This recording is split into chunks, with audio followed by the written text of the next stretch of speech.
नमस्कार, आप देख रहे हैं सत्य हुंकार, मैं आपके साथ सत्य। लगातार ये बहस जारी है और बहस पे वापस आते हैं जी।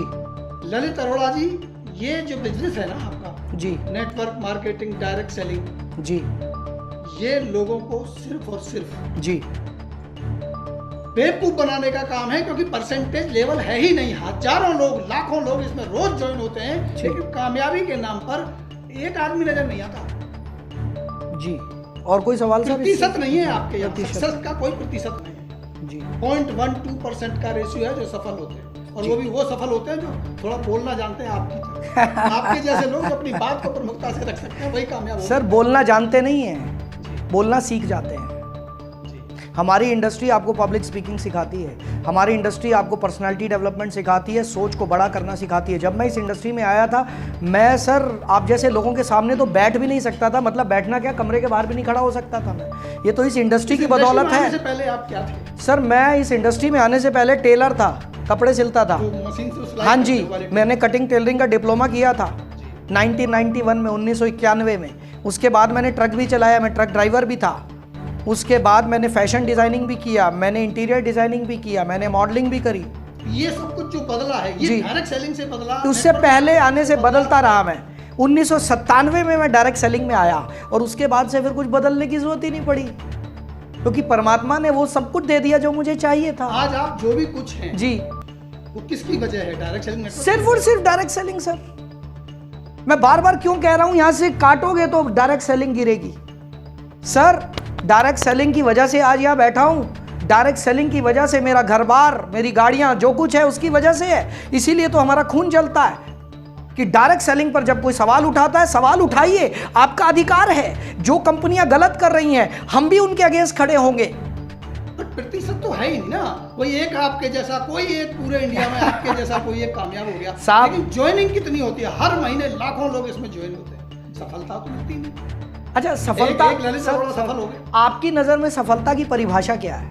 खूब सारा पैसा हो, कितना पैसा हो, जो सपना आपने कितना पैसा हो, कितना पैसा? मेरे हिसाब से मुझे तो हाँ जी, 20 लाख 50 लाख मिल जाए, इकट्ठा मिल जाए या हर महीने मिल जाए? नहीं, हर महीने 1 लाख 2 लाख रुपए मिल जाए। आपके लिए बड़ा पैसा है वो? बहुत है मेरे। तो सर अगर मैं आपको ये बोल दूं, सर अगर मैं आपको ये बोल दूं, एग्जैक्टली तो मैं नहीं जानता, एक अंदाजा लगा रहा हूं कि भारत में हजारों हजारों लोग 2 लाख रुपए महीने से ऊपर कमा रहे होंगे डायरेक्ट सेलिंग से। जी, हर महीने। जी, ये सच है जी। लेकिन इस आरोप है कि भैया पैसा था ही नहीं। आरोप किसने लगाया? बुद्धिजीवी। माफ कीजिएगा सर माफ कीजिएगा, विद ड्यू रिगार्ड्स, आप मेरे बड़े भाई की तरह हैं, बट अब ये बुद्धिजीवी वर्ड पे मुझे रिसर्च करनी होगी कि वाकई बुद्धिजीवी का अवार्ड इनको किसने दिया। पत्रकार था, पत्र यानी कि जो पत्रकार बन गया वो बुद्धिजीवी बन गया। उनको फॉलो करता है। कल को मैं एक ऐसे आदमी को पत्रकार बना देता हूं जिसको कुछ भी आता जाता नहीं है, उसको एक आई कार्ड बना देता हूं, तो आपकी नजर में वो आई कार्ड दिखाकर वो बुद्धिजीवी बन जाएगा। बिल्कुल सही कह रहे हैं सर, और मैं सैल्यूट करता हूं आपके इस एक्सेप्टेंस को, क्योंकि भारत में यही हो रहा है, भारत में यही हो रहा है। कोई भी कुछ भी छाप देता है, किसी को रातों रात आप विलेन बना देते। टीवी में खबर आई है, ये काम हो गया जी, अखबार में खबर छपी है, ये हो गया जी, अखबार बता रहा है कि ये होने वाला है जी, कपड़े अंदर कर लो, अखबार में बताया बारिश आने वाली है जी, अखबार जो कह रहा है इसका वो सच है, माना जाता है जी। ये धारणा है देश की लोगों की जी कि ये सच ही होगा जी। ये है सबसे बड़ा विषय, इसीलिए वो बुद्धिजीवी है, क्योंकि उन्होंने लिखा है तो उन्होंने कहा है। इसीलिए आज जो एक वीडियो आया या एक न्यूज आई और अखबार में लगी कि संपत्ति हो गई कुर्क हो गई कुर्क जी जी, और लिखा गया कि फ्रॉड पकड़ा गया। इतने करोड़ का फ्रॉड। और तो और एक नई बात और मैं आपको याद दिला दूं कि 27,000 करोड़ कमाए एमवे ने पिछले 20 सालों में जी। जब मैंने टोटल किया तो मैंने ये पाया कि टोटल टर्नओवर ही 27,000 करोड़ का, तो सारा ही कमा लिया एमवे ने। तो यही और तो किसी को प्रोडक्ट नहीं मिले भारत में, किसी को कमीशन नहीं मिली, किसी को तनख्वाहें भी नहीं मिली, इन्होंने ऑफिस भी नहीं खोले, इन्होंने फैक्ट्रियां भी नहीं लगाई, और हमारे बुद्धिजीवी कह रहे 27,000 करोड़ खा गए। तभी तो प्रूफ हो रहा है ना कि 27,000 का टर्नओवर 27,000 सर बचा लिया। तो भारत का कानून, जब तक कोई अपराधी प्रूव नहीं हो जाता आप उसको अपराधी कह नहीं सकते। नहीं कह सकते, आरोपी कह सकते हैं। आप आरोपी कह सकते हैं, आप अपराधी नहीं कह सकते हैं। तो मैं सभी को यही कहना चाहूंगा दोस्तों, अपना दिमाग लगाओ यार, फालतू की बातों में मत जाओ और नेगेटिव चीज़ों को मत प्रमोट करो। इतनी गलत अवधारणाएं इस इंडस्ट्री को लेकर हैं। ऐसे सैकड़ों इंटरव्यू हम सभी को करने होंगे, तब कहीं एक कुछ पॉजिटिव लहर चलेगी। ऐसे सैकड़ों इंटरव्यू आप सबको करने होंगे, तब जाकर भारत में कुछ पॉजिटिव होगा। नहीं, ये बुद्धिजीवी हमें जीने नहीं देंगे। लेकिन बुद्धिजीवियों का हमारी तरफ से एक और आरोप है आपके ऊपर कि आप बड़े बड़े लोग, ऊपर वाले लोग पैसे कमाते हैं, नीचे वाले लोग आते हैं, अपनी जेब कटाते हैं और एक न एक दिन बाहर चले जाते हैं। बिल्कुल सही कह रहे हैं सर, ऊपर बैठे रहते हैं। ऊपर वाले ऊपर बैठे रहते हैं। सर IAS ऑफिसर की सैलरी कितनी है? वही होगी 2 लाख रुपए। 2 लाख। और भारत सरकार के चपड़ासी की सैलरी कितनी है? उसकी भी होगी लगभग 60-70 हजार। 60-70 हजार। वो 2 लाख क्यों कमा रहा है IPS ऑफिसर? पढ़ा लिखा है, वो ऊपर है सर, वो ऊपर है सर। इस दुनिया का नियम है सर, जो इस व्यक्ति के अंदर ज्यादा टैलेंट होगा, जिस व्यक्ति के अंदर ज्यादा एक्सपीरियंस होगा, जो व्यक्ति ज्यादा प्रभावशाली होगा, वही ज्यादा कमाता है, वही ऊपर जाएगा और जो ऊपर जाएगा वो कमाएगा। इसमें हम गलत क्या कर रहे हैं? आप मुझे बताइए ना, एक चपड़ासी की तनख्वाह एक IAS ऑफिसर के बराबर क्यों नहीं देती भारत सरकार? जो बुद्धिजीवी हमारे ऊपर सवाल उठा रहे हैं कि जो ऊपर होता है ज्यादा कमाता है। अरे भाई साहब, मेहनत किया है, IAS किया है, यहाँ फ्री में आदमी ऊपर चला जाता है। यहाँ पर कोई मेहनत ही नहीं है नेटवर्क मार्केटिंग में, यहाँ पर कुछ करना ही नहीं पड़ता, यहाँ कोई टैलेंट ही नहीं चाहिए। सर, बुद्धिजीवियों से 100 गुना ज्यादा मेहनत हम लोग करते हैं। पूरा दिन धूप में मेरे ये भाई लोग घूम रहे हैं, बाइक पे, कार पे, प्रेजेंटेशन दिखाना, प्लान दिखाना, ट्रेनिंग। क्या ये मेहनत नहीं है आपकी नजर में? पूरी दुनिया का एक ही नियम है सर, जो ज्यादा मेहनत करेगा वो ऊपर जाएगा। आपको क्या लगता है ये बाइक पे घूमने वाले जिनको जिनकी जेबों को काट लिया, झूठ बोल के सपने दिखा के जिनको आपने मेंबर बना लिया, ये भी कल बड़े लेवल के सर 1 मिनट, मैं माफी चाहूंगा, जेबों को कैसे काट लिया? क्या ये चोर उचक्के हैं? भाई जब भी आपका कहने का क्या मतलब है कि डायरेक्ट सेलिंग इंडस्ट्री के जितने डिस्ट्रीब्यूटर हैं वो चोर उचक्के हैं क्या?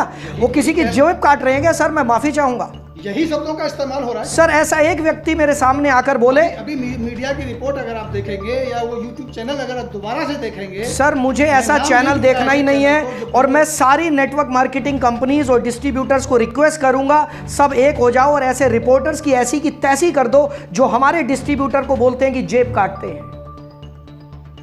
सर, मैं आपसे एक सवाल पूछना चाहूंगा, बुरा मत मानिएगा, आप मेरे बड़े भाई की तरह हैं। आपका नाम सत्यपाल है, मेरे पड़ोस में एक सत्यपाल बंदा रहता था, उसने रेप कर दिया, तो क्या मैं आपको अंदर कर दूं? कैसे कर देंगे? क्यों सर? आपका नाम भी सत्यपाल है, नाम वो अलग व्यक्ति है, मैं अलग व्यक्ति हूं। तो यहाँ नेटवर्क मार्केटिंग में क्यों नहीं समझ आती लोगों को कि जो लोग फ्रॉड कर रहे हैं वो नेटवर्क मार्केटिंग है ही नहीं? ये तो आप मानते हैं ना कि कुछ लोग हैं जो गलत। सर, हर जगह पर हैं, कहां नहीं है? आप मुझे ये तो बताएं सर, कहां पर नहीं? पॉलिटिक्स में नहीं है क्या जो गलत कर रहे हैं? सरकारी ऑफिसेज में नहीं है क्या जो गलत कर रहे हैं? प्राइवेट जॉब में नहीं है क्या जो गलत कर रहे हैं? कोई एक दायरा दिखा दो जहां पर गलत लोग नहीं है। हर घर में एक गलत आदमी बैठा है सर, लेकिन उसकी वजह से आप नेटवर्क मार्केटिंग इंडस्ट्री को कैसे बदनाम कर सकते हैं? मैं मानता हूं कुछ लोग गलत हैं, 5 उंगलियां बराबर नहीं होती हैं। एक सत्यपाल ने गलत किया, आपने तो नहीं किया ना, आप तो सीना तान के कैमरे के आगे बैठे हैं। उन लोगों के खिलाफ इंडस्ट्री को या कंपनी को या बड़े लीडर्स को कार्रवाई करनी चाहिए। सर, नहीं करते ना, क्योंकि नेटवर्क मार्केटिंग आज एक इतने नाजुक दौर से गुजर रहा है। हर कंपनी अपनी जान बचाने को घूम रही है। आज मैं अगर किसी रिपोर्टर पे उंगली उठाता हूं, किसी मीडिया पे उंगली उठाता हूं, वो मीडिया हाथ धो के मेरे कंपनी के पीछे पड़ जाएगा। तो इसलिए मैं चुपचाप काम कर रहा हूं अपना, बस। हर लीडर, इसीलिए मैं क्यों बोल पा रहा हूं इतना खुल के, क्योंकि मैं कोई कंपनी नहीं करता। कर लो, मेरा क्या करोगे? आप डायरेक्ट सेलिंग का इतना फेवर भी कर रहे हैं, सारी बातों को प्रमुखता से भी रख रहे हैं और बहुत अच्छी जानकारी भी दे रहे हैं, सवालों के जवाब भी बेबाकी से दे रहे हैं, जी। आप डायरेक्ट सेलिंग नहीं करते? नहीं करता सर। क्यों नहीं करता? आप इसके बारे में जानना चाहेंगे? सर, मैंने अपनी जिंदगी में 18 साल डायरेक्ट सेलिंग की, और जब मैंने देखा कि डायरेक्ट सेलिंग इंडस्ट्री सिर्फ मोटिवेशन पर आधारित चल रही है, आपकी कई बातें बहुत अच्छी लगी मेरे को। जब मैंने देखा कि इसमें एजुकेशन की इतनी कमी है, जब मैंने देखा कि आज भी 20 साल पुराने तरीकों से नेटवर्क मार्केटिंग हो रही है, मैंने नेटवर्क मार्केटिंग छोड़कर फुल टाइम ट्रेनर बनने की सोची और मैंने पूरी नेटवर्क मार्केटिंग इंडस्ट्री की सेवा करने की सोची। क्योंकि अगर मैं एक कंपनी में रहूंगा तो सिर्फ उसी कंपनी की सेवा कर पाऊंगा। आज मैं पूरी नेटवर्क मार्केटिंग इंडस्ट्री की सेवा कर पा रहा हूं। ये भी तो सबसे बड़ा एक आरोप है जी। जो लोग डायरेक्ट सेलिंग खुद तो करते नहीं है जी, लेकिन वो गुरु ज्ञान बहुत बांटते हैं, जी, को बहुत ज्यादा सिखाते हैं, तो वो डायरेक्ट सेलिंग का हिस्सा तो है नहीं। तो वो डायरेक्ट सेलिंग तो सिखाएगा कौन? सिखाएगा कौन? जिसने किया है। सिखाएगा कौन? आज बाबा रामदेव हर रोज योगा करते हैं क्या सर? आप बताइए। जरूरी नहीं है। नहीं है ना? क्यों? आप मना करो ना उनको कि भाई साहब आप तो हर रोज कर नहीं रहे, सिखा कैसे रहे हो? सर सिखाएगा तो वही जिसने किया है। हम लोगों ने किया है। आप भी अपने आप को डायरेक्ट सेलिंग इंडस्ट्री का हिस्सा मानते हैं? 100%। जितना एक आदमी एक कंपनी को करके डायरेक्ट सेलिंग का हिस्सा है, मैं तो हर कंपनी का हिस्सा हूं सर। मेरे स्टूडेंट्स में भारत की, मैं गर्व से कहता हूं, भारत की हर एक कंपनी के लोग मेरे से एजुकेशन लेते हैं। तो आप ये भी कहेंगे कि डायरेक्ट सेलिंग का वो व्यक्ति भी हिस्सा है जो डायरेक्ट सेलिंग की कंपनियों में माल सप्लाई कर रहा है? बिल्कुल, वो भी हिस्सा है भाई। कहीं ना कहीं तो हम हिस्से हैं ना सर। जो माल सप्लाई कर रहा है, जो माल बना रहा है, जो माल की पैकिंग कर रहा है, आपको पता है भारत में कितना रोजगार मिल रहा है डायरेक्ट सेलिंग की वजह से?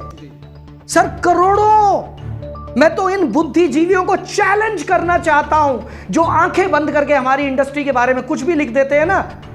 आप एक बार रोजगार दे के तो दिखाओ। अरे आपकी अपनी नौकरी चिंता में पड़ जाएगी यार, क्या रोजगार दोगे? नहीं, आपने तो रोजगार डायरेक्ट सेलिंग के ऊपर लेख उन्होंने लिखा है, वो वीडियो वायरल हो रहा है। सर वीडियो तो वो भी वायरल, सर वीडियो तो वो भी वायरल होता है जो लोग पैंट उतार के नाचते हैं आज की डेट में। सबसे ज्यादा तो वीडियो उनका वायरल होता है। क्या वीडियो वायरल होना इस चीज का साक्ष्य है कि वो उस बंदे में दम है? क्या वीडियो वायरल होने का मतलब? सर आज की डेट में सबसे ज्यादा वीडियो कौन से वायरल हो रहे हैं बता दो आप? गलत तरीके का वीडियो, नेगेटिव। जो गालियां दे रहा है, करोड़ों कमा रहा है भारत में, उसके ऊपर कोई एक्शन नहीं है। जो गालियां दे रहा है, लिटरली गालियां दे रहा है, हमारी पूरी यूथ को खराब कर रहा है, सिगरेटें पी रहे हैं, राइट, उल्टा सीधा कर रहे हैं, उनको कोई बोलने वाला नहीं है। ललित अरोड़ा ये कह रहे हैं कि डायरेक्ट सेलिंग में कोई कमी नहीं है? नहीं सर, बहुत कमी है। मैंने ऐसा एक बार भी बोला हो तो? मैं कह रहा हूं हमारे अंदर बहुत कमियां हैं। मैं कह रहा हूं हमारी इंडस्ट्री को बहुत इंप्रूव, और दुनिया में हर जगह कमियां है सर। आप में कमियां नहीं है क्या सर? बिल्कुल है, स्वीकार करें। सर जिसमें कमी नहीं है वो तो भगवान बन गया ना। हम तो इंसान हैं, कमियां हैं, हमें इंप्रूव करनी है। लेकिन जो कमी नहीं है और जिसको लेकर हमें बदनाम किया जा रहा है, उसके लिए हम डेफिनेटली विद्रोह करेंगे। जो कमियां हैं उनके लिए जिम्मेदार कौन है? आप किसको? तीन लोग मुख्य रूप से देखे गए डायरेक्ट सेलिंग में। एक लीडर जी, एक वो कंपनियां जो डायरेक्ट सेलिंग चलाती हैं जी, और तीसरा सरकार जी। इन तीनों में से आप किसको जिम्मेदार मानते हैं? तीनों। जो हालात आज डायरेक्ट सेलिंग, तीनों नहीं, चारों। एक चैप्टर आपने छोड़ दिया, लीडर्स, वो भी जिम्मेदार हैं। वही लीडर का मैंने नाम दिया। लीडर, जी, कंपनी, सरकार। हाँ ये तीन, ठीक है जी, माफी चाहूंगा। तीनों जिम्मेदार हैं। कैसे जिम्मेदार है मैं बता दूं आपको। सर सबसे पहले तो भारत सरकार जिम्मेदार है भाई। या तो किसी चीज को चलना ही मत दो ना। जब आप देख रहे हो पिछले 25 सालों से फ्रॉड हो रहे हैं, जब आप देख रहे हो पिछले 25 सालों से हजारों लाखों करोड़ का घपला हो चुका है, मनी सर्कुलेशन के ऊपर, चेन सिस्टम के ऊपर 1978 में कानून आया, लेकिन उसके बावजूद कंपनियां चल रही हैं। अभी आप देखो वेस्ट बंगाल में कितने बड़े बड़े घपले सामने आए। क्यों आए? सारे नेता मिले हुए थे। सर बिना नेताओं के तो कुछ होता नहीं है भारत में। आप अपने घर के बाहर एक सीढ़ी बनाकर दिखाओ ना, बिना नेता की मिली भगत के, पता चल जाएगा। सर सबसे पहले तो मैं सरकार को जिम्मेदार ठहराता हूं भाई, या तो बंद कर दो इंडस्ट्री। पर किस बिहाफ पर बंद करोगे जब पूरी दुनिया में चल रही है? पूरी दुनिया में गवर्नमेंट ने, अमेरिका में, हर देश में सरकार इसको प्रमोट कर रही है, आप कैसे बंद कर देंगे? जब पूरी दुनिया एक काम को कर रही है, आप अलग नहीं कर सकते। हम लोग एक ग्लोबल इकोनॉमी में जी रहे हैं आज की डेट में। हम कोई अलग गांव नहीं है कि मैं नहीं करता, मेरी मर्जी। नहीं कर सकते आप। जब पूरी दुनिया में कोई इंडस्ट्री चल रही है, आपको भी चलानी होगी। तो सबसे पहली गलती तो भारत सरकार की है। इंडस्ट्री को तो बढ़िया मान रहे हैं, इंडस्ट्री के नाम पे तो इंडस्ट्री को बढ़िया मान रहे हैं। जी, अभी आपने देखा होगा कि जो हमारे प्लानिंग कमीशन के हेड थे अमिताभ कांत जी, उनका वीडियो आता है, वो बताते हैं इंडस्ट्री बहुत अच्छी है, बहुत अच्छी है, रोजगार देती है और इकोनॉमी को ग्रो भी कराती है। लेकिन इंडस्ट्री में जो कंपनियां हैं वो गलत कर रही हैं, लोगों को बहका रही हैं। जी बिल्कुल बहका रही हैं सर, मैं आपकी बात से सहमत हूँ। देखिए पहली बात तो भारत सरकार के पास टाइम ही नहीं है। वो तो हमारे कुछ सुरेंद्र वत्स जी जैसे और कुछ लोग लगे हुए हैं हमारी इंडस्ट्री की सेवा में, जिन्होंने कुछ एसोसिएशंस बनाई, भारत सरकार के साथ लगे हुए हैं। मैं तो शुक्रिया अदा करना चाहता हूँ उन लोगों का जिन्होंने ये, बल्कि गाइडलाइंस और ये रूल्स उन्हीं की वजह से आए हैं। लेकिन दूसरी गलतियाँ हैं नेटवर्क मार्केटिंग कंपनीज की। सर 10 में से 5, 10 में से 4 या 10 में से 3 चोर हैं। मैं तो ओपनली बोल रहा हूँ। ये तो मानते हैं कि कंपनियों की भी गलती है, लीडरों की भी। सर मैं आ रहा हूं, मैं अभी अपनी गलती बताऊंगा। मैं उन लोगों में से नहीं हूं जो दूसरों पे हमेशा उंगलियां उठाता है। मैंने इस पूरे इंटरव्यू में आप पर 10 बार उंगली उठाई है, अब बारी आ गई है मैं अपने ऊपर उंगली उठाऊंगा। सर दूसरी गलती है कंपनीज की।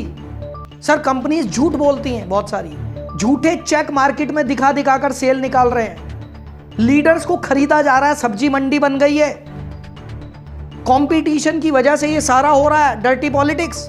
दूसरी कंपनी को नीचा दिखाने के लिए, अपनी कंपनी को ऊंचा दिखाने के लिए उसको बदनाम कर रहे हैं। तो ये सब नेटवर्क मार्केटिंग कंपनीज कर रही हैं। और तीसरी जिम्मेदारी आती है डिस्ट्रीब्यूटर की। डिस्ट्रीब्यूटर भी क्या सारे अच्छे हैं? ऐसा नहीं है भाई साहब। आपने जो बोला था ना जेब काटने वाले, ऐसे भी तो हैं, तो सभी तरह के लोग। सर आप एक बात बताएं, आज एक रैली चल रही है किसी एक पार्टी की, उस रैली में 10,000 लोग बोल रहे हैं जय जय जय। क्या वो 10,000 के 10,000 सच्चे सिपाही हैं? तो सर उसमें भी कुछ खराब होंगे। और ये तो ऐसी इंडस्ट्री है, कोई भी आ जाता है, सबका वेलकम है, आइए आइए आइए, आपका स्वागत है। तो कुछ लोग गलत भी आएंगे, वो ठहरा, जो गया हो गया जी। कुछ लोग गलत भी तो आएंगे ना, लेकिन नेटवर्क मार्केटिंग कंपनी में उनको सस्पेंड किया जाता है, उनके खिलाफ एक्शन होता है। और अभी तो भारत सरकार के जो नए रूल्स आ गए हैं, अब नेटवर्क मार्केटिंग कंपनीज पर भी एक्शन होने वाले हैं बहुत जल्दी। तो मैं तो कह रहा हूं कि अब माहौल सुधर रहा है। पहले फुल गुंडागर्दी थी, कोई भी किसी को पकड़े मार दे। सुधर का पहले कार्रवाइयां ही नहीं होती थी जी, चीट करके अब कार्रवाई हो रही है ना। नहीं होती, अभी तो ईडी के छापे लग रहे हैं। ईडी के छापे लग रहे हैं ना, सुधार है, ये सुधार है। आज आपने मुझे यहां पर बिठाया ना, ये सुधार है। आज से पहले कितनी बार नेटवर्क मार्केटिंग के लीडर्स को बिठाया गया, नहीं बिठाया गया। बुद्धिजीवी जो मर्जी छाप देते थे और हम लोग भुगतते थे। मैं धन्यवाद बोलूंगा सर, आपने मुझे बुलाया, कम से कम मैं अपने दिल की बात तो रख पाया। मैं नहीं जानता मैंने कितनी बातें सही बोली, मैं कुछ गलत भी बोल गया होऊंगा, मुझे माफ करना। लेकिन मैं ये जानता हूं कि आज कम से कम ये मुद्दा तो उठा। जेब काटने का बिजनेस है, बेवकूफ बनाने का बिजनेस है। अरे कहां से बेवकूफ बना रहे हैं यार? तुमने कभी किसी शराब की दुकान के आगे बैठे कि ये बेवकूफ बना रहा है? कभी एजुकेशन सिस्टम पे उंगली उठाई, बेवकूफ बना रहे हैं? क्या लगता है 25 साल के बाद भी जी हमारे को जानकारी का अभाव है? पूरे तरह से अभाव है सर। हमारे को में कौन आता है सर अब? बुद्धिजीवी। सर बुद्धिजीवियों को पूरे तरीके से जानकारी का अभाव है। मैं सभी बुद्धिजीवियों से हाथ जोड़ के निवेदन करना चाहूंगा, network marketing direct selling industry के बारे में लिखने से पहले थोड़ा सा करके देख लो, कुछ दिन उसको सीख लो यार, कुछ दिन समझ लो यार, ऐसे मत लिखो। अरोड़ा साहब, मैंने एक वीडियो दिया था जब ये मैटर आया था, तो मैंने ये कहा था कि बहुत बढ़िया मौका मिल गया है डायरेक्ट सेलर्स को जी, कि वो जाएं, इन लोगों को जाकर प्लान दिखाएं जिनको पता चल गया है कि इनको जानकारी नहीं है, इन्होंने रिपोर्ट जो बनाई है जी, और गलत शब्दों का इस्तेमाल, उसे पता चल रहा है उनको डायरेक्ट सेलिंग के बारे में जानकारी नहीं है जी। आप जल्दी से जाइए इनके पास, इनको प्लान दिखाइए, अच्छे प्रोस्पेक्ट आपके हो सकते। बिल्कुल, मैं तो सबसे निवेदन करूंगा, सबसे पहले भाइयों इन बुद्धिजीवियों को ज्वाइन कराओ यार। ये बुद्धिजीवी आपके सबसे बढ़िया प्रॉस्पेक्ट बन जाएंगे, राइट? अरे इनको बताओ तो सही क्या है नेटवर्क मार्केटिंग। माल बेचो मेंबर, माल बेचो। अबे नहीं यार, नेटवर्क मार्केटिंग लीडरशिप का बिजनेस है। नेटवर्क मार्केटिंग लीडरशिप क्रिएट करने का बिजनेस है, एक अच्छा इंसान बनने का बिजनेस है, स्पिरिचुअल लीडरशिप का बिजनेस है। ये कब हमारे बुद्धिजीवियों को पता चलेगा? जब आप भी इस तरह के इंटरव्यूज करें, सोशल मीडिया पर प्रचार करें। और मैं तो सर शुक्रिया अदा करना चाहूँगा, आज आपने मुझे बुला लिया, मेरा मन थोड़ा हल्का हुआ है, मेरी कुछ भड़ास निकली है अंदर की। हम और हमारे दर्शक जी आभारी हैं आपके इस बात से कि आपने इतने बिजी शेड्यूल से समय निकाला। सर मैं हमेशा तैयार हूं जी, हमारी तो जिंदगी डायरेक्ट सेलिंग इंडस्ट्री के नाम पर है। हम आपकी सेवाएं लेते रहेंगे आगे भी, एनी टाइम। मैं ये चाहूंगा सर इस चर्चा को जारी रखिए, हम और अच्छे और बड़े लीडरों के साथ अपने दर्शकों की मुलाकात कराते रहेंगे। जी सर, आपका सहयोग और समर्थन हमें मिलता रहे। डेफिनेटली मैं आपके साथ हूं सर। और नेटवर्क मार्केटिंग इंडस्ट्री को लेकर पूरे भारत को एक पॉजिटिव विचार, एक पॉजिटिव सोच देने का समय आ गया है। सो अगर आपको लगता है कि इस वीडियो को देखकर बहुत सर बहस हो गई, मैं माफी चाहूंगा ज्यादा बोल दिया हो तो। इस वीडियो को देखकर अगर आपको लगता है कि हाँ लोगों के सवालों के जवाब मिलेंगे, फैला दो इसको सब जगह, आपकी टीम के हर आदमी को दो जिसके मन में ये सवाल है। आप देखना भाई साहब कैसे, जो आप बोलते हैं ना सर, आपका सबसे पहला सवाल ये था डायरेक्ट सेलिंग बदनाम हुई। अरे ये कोई मुन्नी थोड़ना जो बदनाम हो जाएगी, मुन्नी तो बना दिया सर तो आप ये देखिएगा। साल के बाद भी हम उसी बात पे बहस कर रहे हैं जो आज से 98 96 सर वो तो बहस चलती रहेगी। इस दुनिया में कोई ऐसा नहीं है जो बदनाम नहीं हुआ, ऐसा कोई भी नहीं है, कोई इंडस्ट्री नहीं है ऐसी। आप कह रहे हैं जो बदनाम हुआ उसने बड़ा काम किया? नहीं सर, मैं ऐसा बिल्कुल नहीं कह रहा सर, बिल्कुल भी नहीं कह रहा जो बदनाम हुआ उसने बड़ा काम किया, नो, ज़रूरी नहीं है। लेकिन मैं ये कह रहा हूँ सर कि हाँ आज की डेट में कोई भी किसी पे उंगली उठा लेता है, और उंगली उठाने में 2 मिनट लगते हैं सर, सिर्फ 2 मिनट लगते हैं, लेकिन उसका जवाब देने के लिए 25 साल कम पड़ जाते हैं। तो मैं ये निवेदन करूंगा, इस इंडस्ट्री को लेकर पॉजिटिव प्रमोट करिए, उन लोगों के करियर के साथ मत खिलवाड़ करिए जिन्होंने अपनी जिंदगियां दे दी है नेटवर्क मार्केटिंग इंडस्ट्री के लिए। अरुणा साहब, बहुत बहुत धन्यवाद आपका, आपने समय दिया। समय का आपके लिए बार बार धन्यवाद कि इतने बिजी शेड्यूल में से आप समय thank you so much sir. और हम उम्मीद करेंगे, आशा करेंगे हमारे दर्शकों के लिए एक बार फिर आप समय निकालेंगे जी। मैं कुछ और लीडरों से आपको इसी तरह से रूबरू कराता रहूँगा। ये बहस हमारी जारी रहेगी कि आखिर 25 साल के बाद भी इंडस्ट्री खराब या जानकारी का अभाव, बुद्धिजीवियों के विचार या सर बुद्धिजीवी मत बोला। तो बुद्धिजीवी हैं जिन्होंने हमें सवाल भेजे हैं, जो सवाल ये करते हैं। तो मेरा आपसे निवेदन है, आप भी सवाल भेजते रहिए, नीचे जो कमेंट बॉक्स है उसमें लिखिए अपने सवाल। अगली बार आपके सवालों के जवाब मैं ऐसे ही किसी महान लीडर से दिलाने की कोशिश करूंगा। और माफ़ कीजिए अगर कोई ऐसी बात कही गई हो इस प्लेटफॉर्म से कि जो आप किसी का दिल दुखा हो, हम इसके लिए क्षमा याची हैं और अगली बार फिर मिलते हैं। तब तक हम लेते हैं इजाज़त। नमस्कार। नमस्कार।